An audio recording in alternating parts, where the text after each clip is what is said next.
You don't need Netflix, you don't need cable. Hop on YouTube, welcome to the hood table, where we chop up local and global events vocally. You don't really wanna miss out on these conversations. Just joke a little, laugh a little, get that wine in your system, fill your glass a little. Expose current events, talk trash a little. You never know, these opinions might clash a little. They addicted to the content, got them binge watching. You don't like it, then you want invited. Bet your friends watching in the house and your job parking lot before you clocking. They don't wanna miss a second of this HT content. Everybody think they got something to say, so it's an open invitation, bring it to the table. But if you come whack, just know we ain't buying in. We gon' probably turn your back and tell you sorry, try again, Yeah, welcome to the hood table. You don't need Netflix, you don't need cable. Yeah, welcome to the hood table. You don't need Netflix, you don't need cable.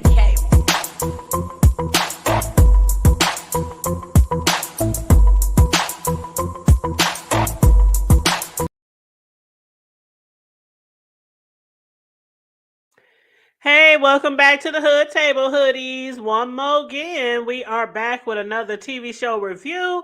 And you know what? While y'all coming on in, liking and sharing the video and subscribing to the channel and clicking that membership button. Y'all, when I was doing my review the other day on Ruthless, you know, towards the end of the show, I had mentioned that I thought Reasonable Doubt had skipped a week or had did a hiatus or something like that. And I had said, well, next Wednesday, when the next show comes on, I'll, do my review after that. But then I was like perusing around the YouTube streets and noticed that there were reviews out there for episode 5. And I was like, hold up, how the hell did I mess that up? So I went to looking and realized that I had missed a week. So episode 4, when we did a review on that, we were 4 days behind. And so I just kind of like lost time or lost, whatever, and skipped 5. So yes, I know 6 will be here in a couple of days, but I just came through. I had to do my review on 5, just for the hood, y'all. But if you are fans of this show and if you are caught up, please feel free to comment in the chat. And of course, if you watch the video on replay, feel free to comment in the comment section your thoughts on the different storylines and narratives and characters in the show, as always. And at the end of this review, I will be dropping down the link just in case anybody wants to hit the panel to give me, their commentary or their thoughts, on the TV show. So I will be doing just like the other day when I did that in Ruthless. By the way, I really enjoyed that review. And Young had hit the panel. Young from B More, he had hit the panel with his Baltimore accent, and he gave his point of views on different things, with Ruthless and everything. So yeah, I had a really good time on that review. But anyway, let's get started. And please, again, make sure you like the video on the way in. Now, at the beginning of the episode, episode 5 started off with Jax. She was unable to sleep. She was throwing around in the bed, from her mind trying to figure out exactly what it is that she was missing from the case. And last episode, the thought of someone else killing her friend Chanel's husband had actually crossed her mind. And if that, of course, is the case, then that means Chanel is obviously protecting somebody, right? But who? We had talked about that last week. Like, who would she be protecting, right? Now, Jax, she's definitely determined to get down to it. She's down to get down to it. And she's doing a little investigation as well. Besides what she's doing with the other attorney, Corey Cash, she's doing her own little side investigation on her own, especially after receiving footage of Chanel's side piece, Adrian, being seen making transactions with her dead husband, JT, aka Jamarion's business partner, Evan. Now, speaking of Corey, though, Corey, he's not open to the idea of anyone other than Chanel being the perpetrator, being the one who killed her husband. I don't know why. Y'all let me know if y'all have an idea why he isn't so open to that idea. It's like he wants Chanel gone. He's not accepting any other storylines, any other narratives, any other scenarios, even though there is a big possibility that somebody else killed her husband besides her, or maybe has something to do with it.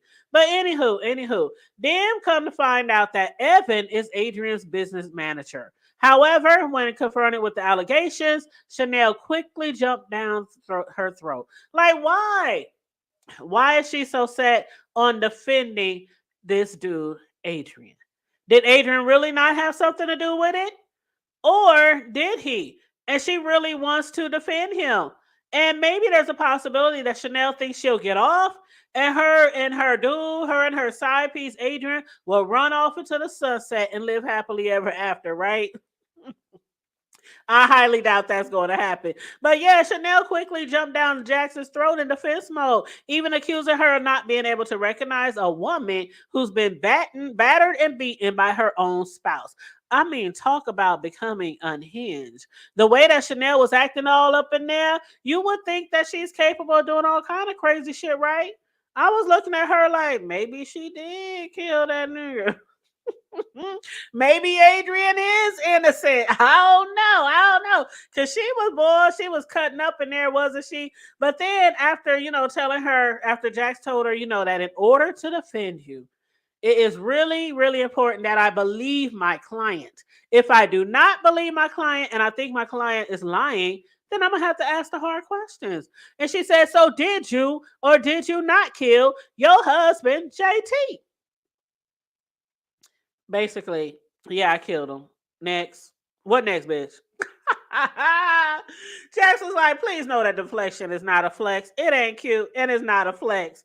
But anywho, Jax's husband, Lewis, on the other hand, he wasn't quite able to sleep that night either. He was tossing and turning, to the idea of him possibly becoming or being the father of Holly's baby.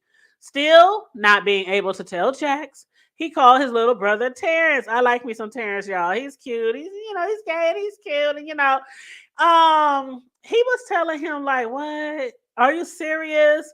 You think you might got a baby? You done had a baby on Jax? Like, yo, you didn't use no condoms, Terrence asked.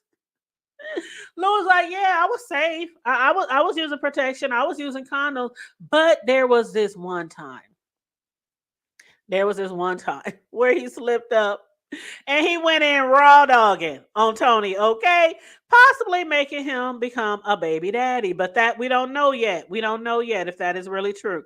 Now, Terrence, on the other hand, he could not believe that his brother had raw dog Tony. Not only that, but he couldn't also believe that he had stored her name in his phone. Like most guys know, if you're going to store a lady's name in your phone, somebody you messing with, especially if you got a woman, then you don't save it under their name.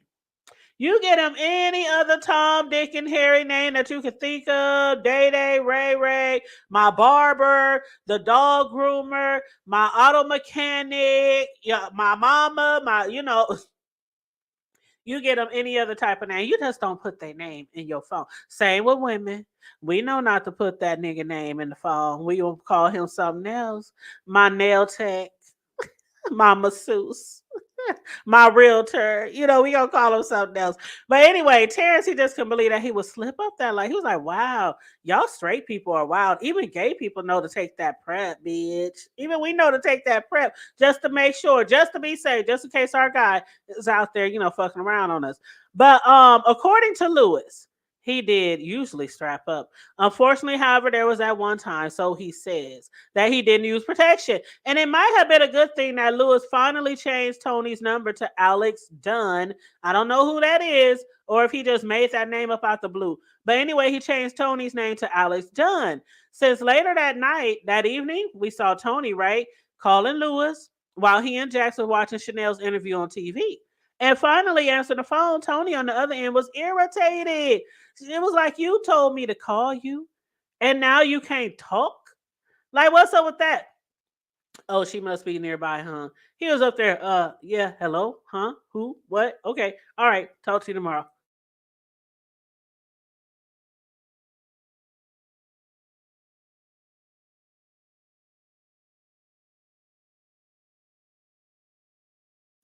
Oh, child. Sorry, I had to get some water, y'all.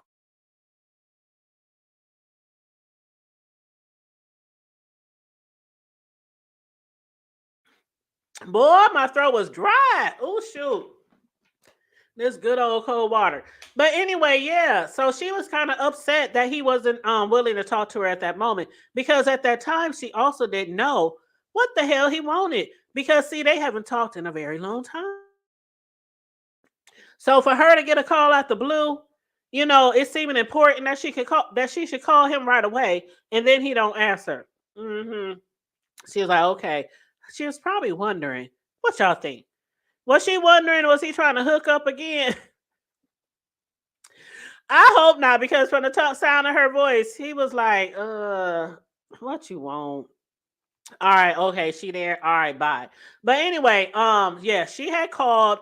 He finally answered the phone. We saw him stumbling around with the phone, and he finally answered it, pretending that it was a coworker. Talking about, you got it. I'll talk to you in the morning. All right, okay, all right. I holla, before setting him back down to watch the interview with Jax.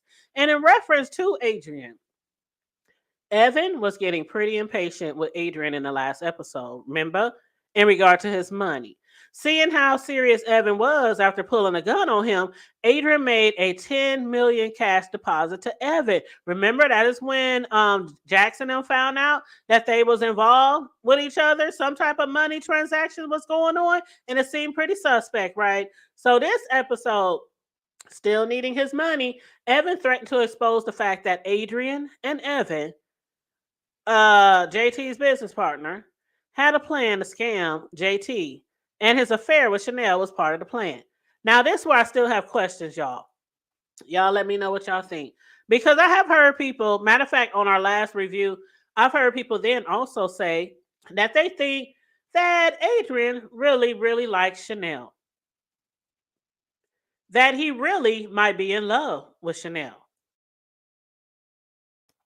Y'all let me know what y'all think, because I'm not so sure.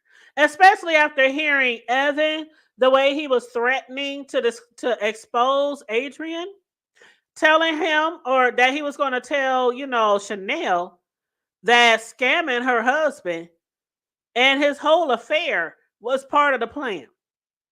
Some people think Adrian really does love her. Matter of fact, Jax, Adrian's homegirl, her attorney, she believes that Adrian is in love with Chanel. So y'all let me know what y'all think, because I'm not falling for it. But anyway, Adrian was like, in turn, hold up, homie. Now you'll get your money when you get your money. After Chanel gets released, that's when you can get your money. And before you offer up any more threats, please be mindful that I'm not the only one on the line here. Now, y'all know last time, Adrian had a gun put to his head, right? But this time, he turns to Evan. He was like, because let's not forget, you and I both are in a relationship of mutually assured destruction. So if you want to start pushing buttons and blowing shit up, my trigger finger itch too. He said, I got a gun too. Hey, I'm strapped too. What's up? What you want to do? But yeah, Evan, he seemingly, backed down, at that point. But at that point, I also think that he was just gaslighting Adrian to think that he was off the hook, at least for the moment. That's what I was thinking. And we saw later how that worked out, but we'll get to that in a minute. Now, for this district prosecuting attorney, Lucy Wargo, I really, really don't like her, y'all.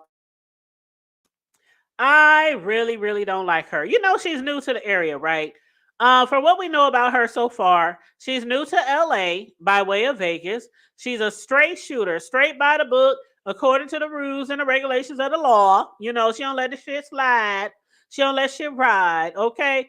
Along with being extremely ambitious and driven, she also felt pretty certain that she was going to be able to lock up Chanel for a very long time. Seems she better see to just doing that. Because from what she was told, her department is depending on her not to have their department embarrassed by another loss. Now, again, she is new there. So it seems like what they were trying to say to her, that your job is on the line, honey. You might want to make sure you win this case, because not only do we not want to be embarrassed again by losing another big case, but your job is on the line. That is what I got from that little message that her coworker had gave her. Now, Corey and Jax. I do believe that Corey was very grateful, Jax for bringing him in on such a huge case. But in spite of Jax making earlier claims that he's just one case away from being a household name, which she said was the reason, why she brought him on in the first place, I really hope she doesn't regret it. I really hope she doesn't live to regret her decision. Because Jax, when bringing Corey on to help, she probably didn't expect him to, treat her the way that he's treating her, as if she literally just graduated from law school. He's treating her like she don't know shit, like he's superior to her. She's been working there how many years? She's been winning how many cases? Matter of fact, she just won a big case. But over cigars and drinks, Corey, who likes to be in control, told the partners at her law firm that to ensure him a win, they need to basically advise Jax to fall in line. So he went behind her back. He went behind her back. Now he was already been shady to her, basically telling her, I really don't need your help. I'm here to help you. You can just stand by and watch. That's what he might as well have said. But he went behind her back with the partners. So the very next day, Jax was summoned by the partners, of course. They had to start off thanking her, thank you. We appreciate you for having the foresight to bring Corey onto this case and to bring him to the direction of our law firm. Only to then advise her that it would be best that she fully supports Corey since Corey is in charge. And they will hope that she will allow him not only to lead, but to shine as well. In other words, dim her light so that he can shine. You know how people make you do that, in real life? People make you dumb yourself down or make you want to dumb yourselves down so that they can shine bright like a diamond. That ain't how it works, okay? That ain't how it works. But yeah, she was pissed that he went behind her back. So now the partners is breathing down her neck, talking about we need you to not only let him lead but let him shine. She was like, so what y'all want me to do next? Go out and buy me some knee pads so I can get down on the floor and kiss his natural sexy black ass? She didn't say all that. She did not say all that. She was just like, so do y'all want me to go out and buy some knee pads? But you knew that's what she was thinking. She might not have said sexy either, but I'm pretty sure she probably was thinking black ass. Now, I said sexy because Morris Chestnut is sexy. And I'm sure his ass is too. Anyway, the following day, the trial resumed with Tucker's mom, giving her witness testimony. Oh, whoa. Wasn't JT mom a trip? I mean, the way that lady lied for her son is the same thing that many mothers do for their own son, right? Nothing new that we haven't seen before. She was like, not my precious boy, not my innocent baby. He would never hurt a fly. He wouldn't hurt a flea. He wouldn't touch nobody. He wouldn't lay a finger on none hair on her head. His wife, though, according to Mavis, was a lying child. She was like, you a lying ass, malicious, gold digging whore. Yeah, I made those words up too. But she basically did call her a gold digging whore. She's a liar. She killed my son. She's a gold digger, and she took it upon herself to end my son's life. That's what she said. Now, JT's mother, for sure, was the one up there who was lying. Now, Chanel, I really do believe that she's still keeping some secrets from Jax. I really do believe that she was not the only one involved in her husband's murder. But for the meantime and in between time, his mother was up there lying her damn ass off, lying up all up and through that courtroom. She was putting it on real thick too, wasn't she?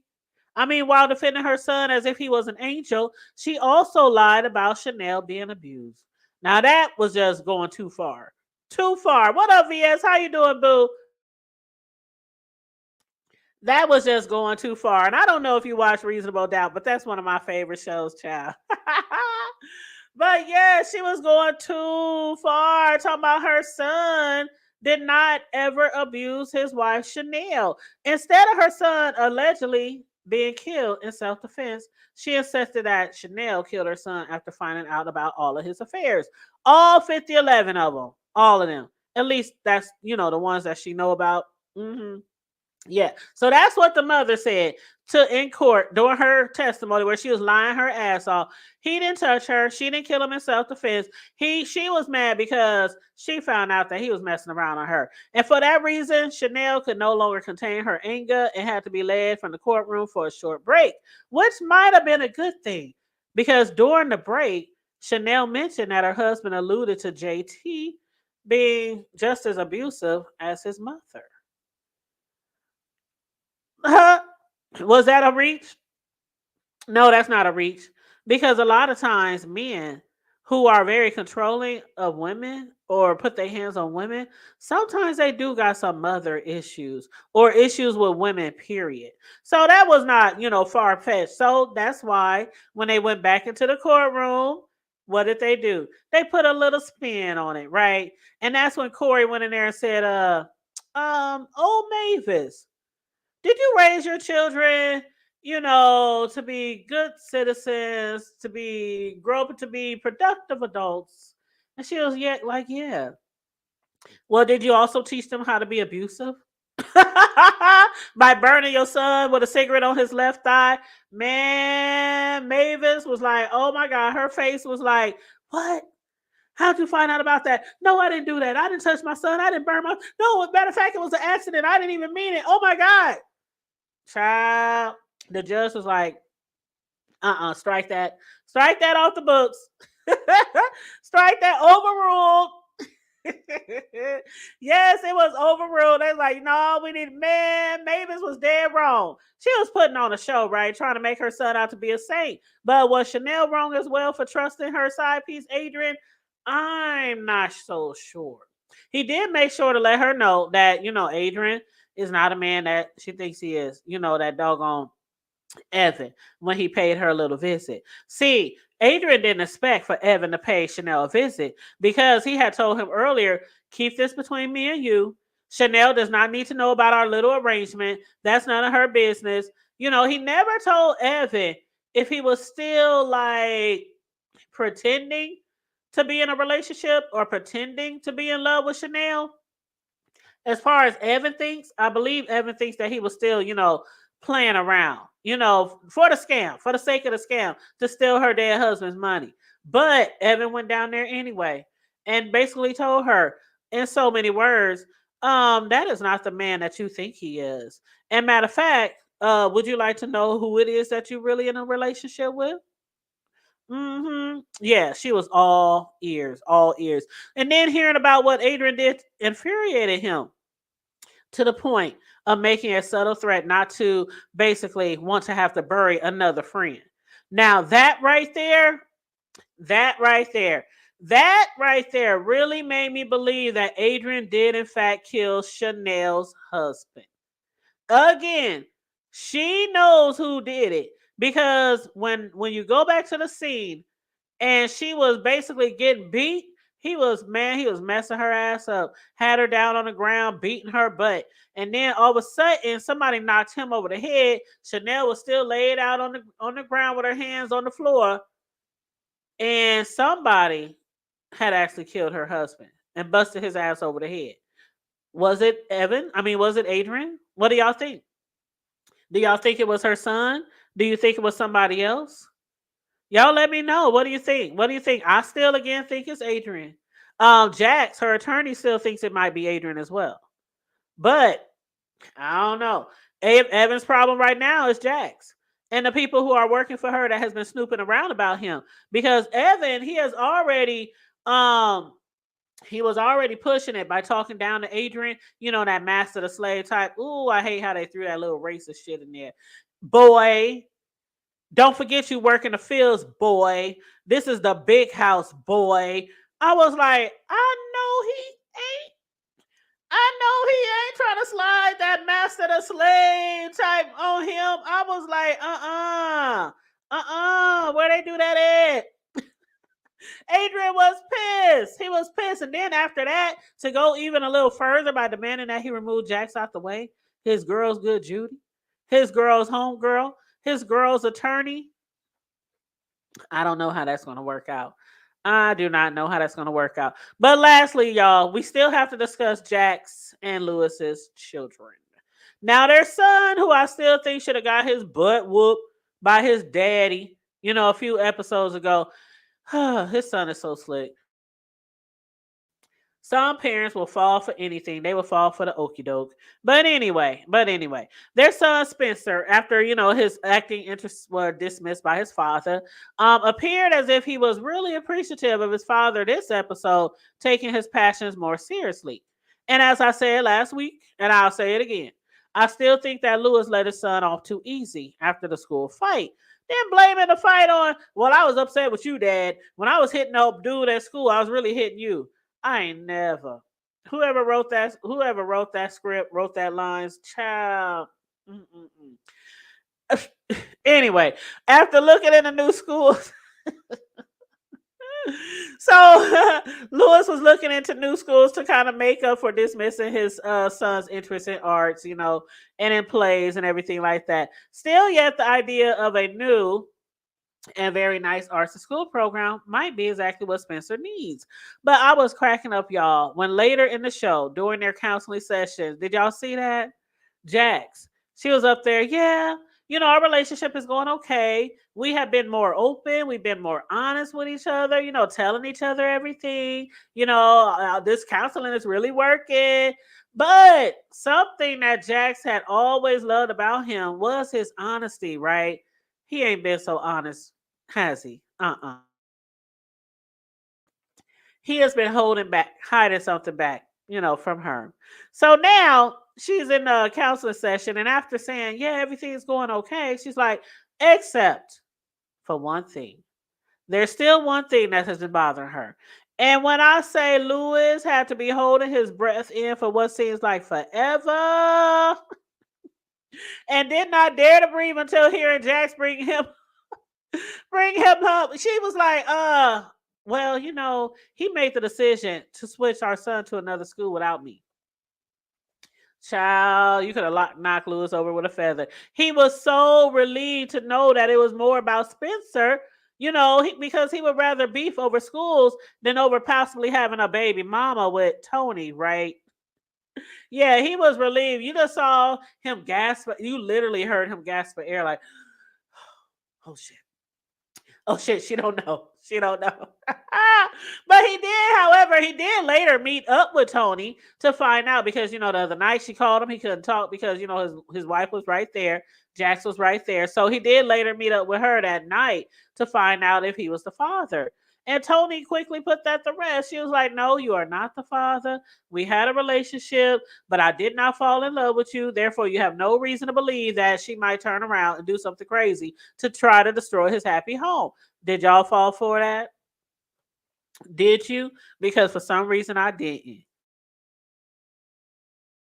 For some reason, I think she's lying. I think she's lying. For one, when he was talking to her on the phone earlier, she was like, is she there? Is she around? What you call me for then if you can't talk? Then when they met up later, she was like, no, why would you say I didn't fall in love with you? So you ain't got nothing to worry about. Like, who says that? It's like, nigga, it's over, man. I don't want you. I done moved on. Yeah, I had a baby. It ain't yours. Next. Like, don't you got a wife? Go home. Mind your business. Mind your business.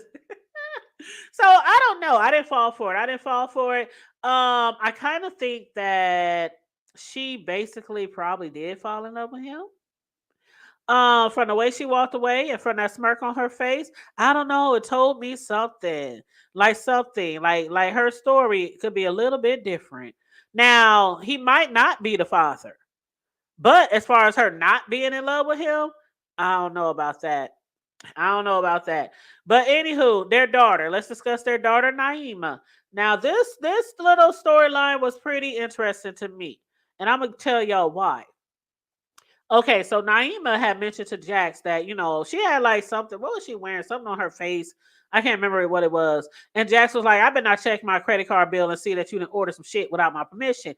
And so that's when Naima was like, no, Mama Lou, she bought this for me. Oh, and by the way, Mama Lou has a new boyfriend named Kevin Douglas. And Naima has only met him once because he had actually came over to pick up some food that Mama Lou fixed for him. But for some reason, Naima isn't too fond of him. She only met him once, but she already says, I don't like him. Now, even though her reason was because she misses her grandpa Paul, I'm not so sure that's the only reason. And I don't think Jax believes that shit either. Because before closing her daughter's door, she was like, you said his last name is Douglas? Is that with one S or two S's? Jack was on it. She was on it. And for what she gathered from her mother is happy. She's happy with Kevin, who allegedly is a retiree who volunteers down at the Shiloh Mission Shelter near her mother's house. Yet, Jax being Jax, she still did her little own investigation on him. And he checked out. That's what she told her husband, Lewis. He checked out, and she said while fixing dinner, maybe, people are just like you. Sometimes people are exactly who they say they are, right? Just like you, baby.